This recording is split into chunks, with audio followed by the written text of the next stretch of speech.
studies that might be done in order to help him decide which therapy might be best for the individual. So, Dr. Schaeffer, can you proceed with the workup? Certainly, Dr. McCabe, thank you. So many of you, I'm sure, have experienced low back pain at one point, and some of you maybe the chronic low back pain. And when you see the physician in the office, the first study they usually go for, the first diagnostic tool we want to see is the x-ray. And the reason we go with the x-ray is because we get a good idea of the bones. We can see if there's any fractures in the vertebrae or the bones of the spine. We can see if there's arthritis in the lower joints or facet joints of the spine. We can see if there's a slip, if one bone has slipped in front of the other. What we can't see is the soft tissues. X-ray only images bones, not the discs or the nerves or the muscles. So if we have an x-ray and we're not certain the cause of the chronic low back pain, nowadays we jump rather quickly to the MRI, which is magnetic resonance imaging. And this is a diagnostic tool that gives us a picture without exposing the patient to any x-ray radiation. In fact, it's just a big magnet. It's pretty amazing. And the MRI is very helpful in looking at the discs and determining if there's a tear in the disc or a herniated disc. It's helpful in determining if there's a nerve being compressed or if the entire or part of the spinal canal is narrowed. And that word for that is stenotic or spinal stenosis. So the MRI is really instrumental in figuring out the cause of the disorder that's causing chronic back pain. Now, MRI has come a long way in its, about 30 to 35 years existed. It really came out in the early 1980s, and since that time, the images have gotten sharper and better, and we've had to rely less on some other diagnostic tools that we used to use, which are a little bit more uncomfortable. And one of those studies is called myelography. And that's where the physician would take a needle and place it in the epidural space and inject, or actually place it below the epidural space and inject a contrast into the spinal canal. And by looking at where that contrast flows, we can determine if the canal is stenotic, if nerves are getting pinched, if there's discs pressing on the structures. Excuse me. So most of the time we don't have to do that study anymore, but in certain circumstances, such as after having multiple back surgeries, we still may need to do that myelography study. Many of you have heard of the CAT scan, and the CAT scan is another diagnostic tool that we commonly use. With the improvements in MRI, most of the time we'll only order a CAT scan if the patient has a pacemaker or cannot have MRI because of having small metal fragments near structures that we don't want the metal to move and touch. Other reasons why we use a CAT scan is if we're suspecting that there's a abdominal or pelvic soft tissue cause of chronic low back pain, such as having kidney stones or gallbladder issues or gynecologic problems. The CAT scan is often used to image those structures.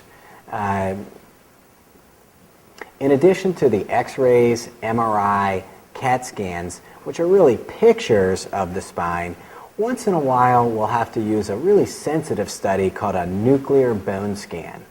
And a nuclear bone scan is a study in which we inject contrast into the arterial system, and if there's any abnormality or active abnormality in the bones of the spine, the contrast will be taken up by those bones, and it will emit a signal that we can pick up on an x-ray. And this is how sometimes we find those really small fractures or really small lesions or tumors in the spine. So that's the nuclear bone scan, which we do order on occasion. Now, those diagnostic tools are pictures of the spine. And they don't show pain or inflammation, and they don't show nerve injury or irritation. One of the other common diagnostic tools that we use is called electrodiagnostic studies. And in short, you may have heard of them as the acronym EMG, which stands for electromyography. What we do in this study is we stimulate nerves in one location, and then we pick up the signal in another location. And we know, during this portion of the study, we know that nerves are supposed to work or activate or conduct electricity in a certain manner, at a certain conduction velocity and in a certain time. And it's helpful to determine if the nerve is injured. It will slow down or, in some cases, speed up. The other portion of the electrodiagnostic workup is truly the electromyography, which is a needle study where we put electrodes in various muscles in the back, buttocks, and legs, and if the nerves that are supplying those muscles are not functioning correctly, the needle or electrode will tell us so. I like to think of the electrodiagnostic study as in this manner, and this is how I describe it to my patients.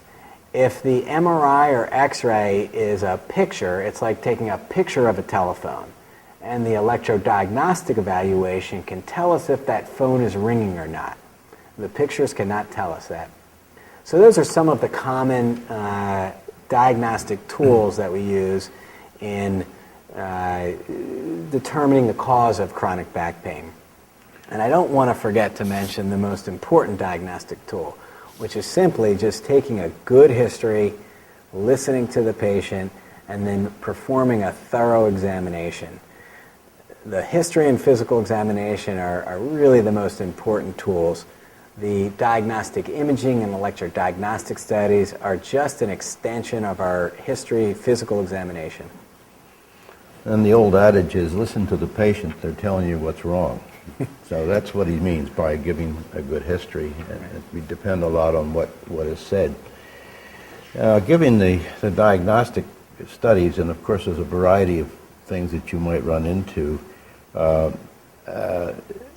obviously people want to avoid surgical procedures, and there are currently some very minimally invasive diagnostic and therapeutic procedures that can be done. Can you kind of approach this patient from that point of view? I'm not going to this OR, I don't want it. What can you do for me? Well, I'm glad you asked me that, because that really is my specialty, that's my field. My goal as a physiatrist is to try to decrease or get rid of your symptoms without surgery. And the most powerful tools that I use are performed in a suite where we have a machine called fluoroscopy, which is a live X-ray. And we call these minimally invasive spine injections. And we call them minimally invasive because there's no cutting, there's no surgery. We just use small needles. And we use these needles to both diagnose the cause of pain and treat it, sometimes at the same time. Let me be more specific. I mentioned earlier in our first section that the small joints in our spine, the facet joints here, cause 40% of chronic low back pain. And most of the time it's due to arthritis or degenerative changes in these joints. So what we do is we bring a patient into our surgical suite, and under live X-ray, after we give the patient what I call happy juice to make it not hurt, we numb up the skin, and I place a needle in the joint, and I inject numbing medicine in the joint, and then an intermediate to long-acting steroid in the joint.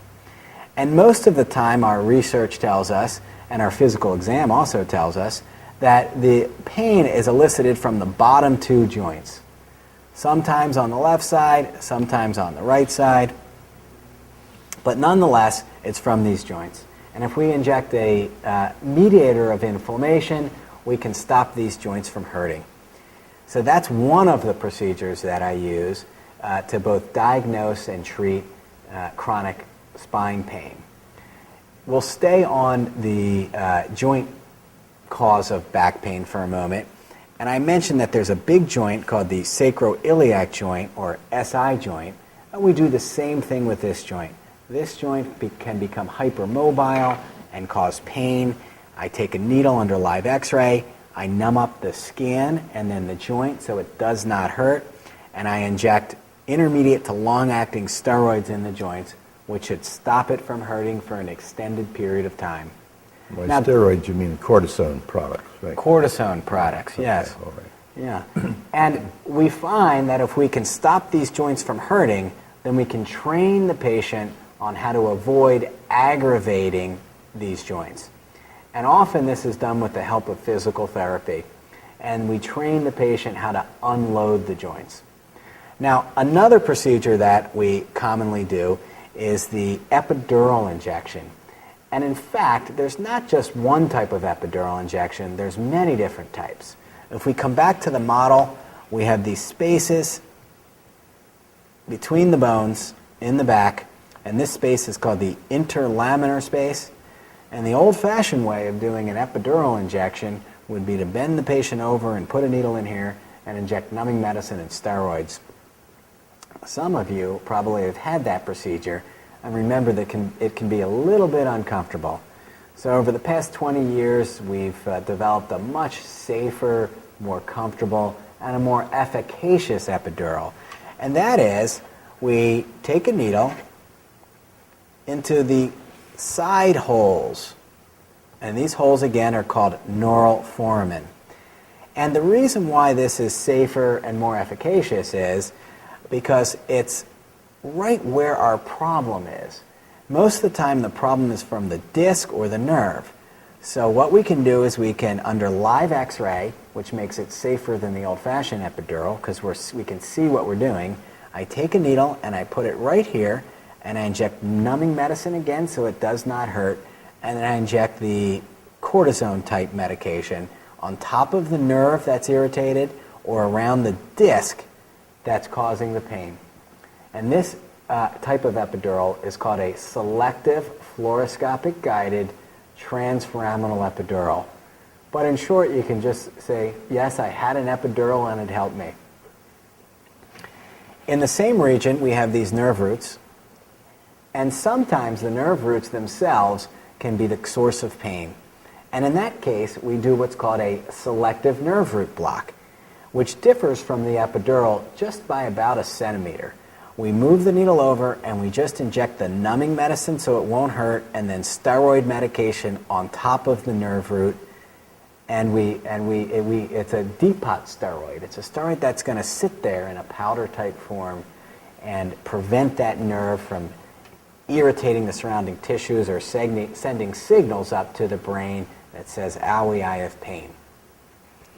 Well, this is an excellent description of what can be done without any major procedure. And I think maybe the viewers would like to know what the results are percentage-wise for this sort of thing. Right. Well, using the minimally invasive spine approach, we improve the majority of our patients' pain. In fact, Johns Hopkins published a nice study about a year and a half ago, and they had 5,000 patients, or over 5,000 patients in this study. I think we looked, over 5,000 patients. And these were patients that had severe back pain associated with a disc herniation. Let me move this model over and show you. So these patients all had single-level disc herniations like this, irritating a nerve root and causing back pain, and most of the time leg pain. Half the patients, they said, why don't you go and have surgery? Have a surgeon remove this disc herniation. And in fact, at the 12-month period of time, they had 90% success rate. So at 12 months, 90% of the patients said, that went great, I'm glad I had the surgery. Well, the other group, we had them do non-operative management, which is what I do, these minimally invasive injections. And on average, these patients had 2 of these epidurals and 3 months of physical therapy, and they had 90% success rate. At 12 months, 90% said, I feel great, I'm glad I did not have surgery, thank you. Well, that is terrific, and we certainly do appreciate your discussion today. This has been a very a different approach. So we thank you, and I hope we can have you back again. There's more to say about back pain, I'm sure. I'd be happy to. Thanks, Dr. McCabe. You're quite welcome. Thank you for watching. Stay tuned to keep informed.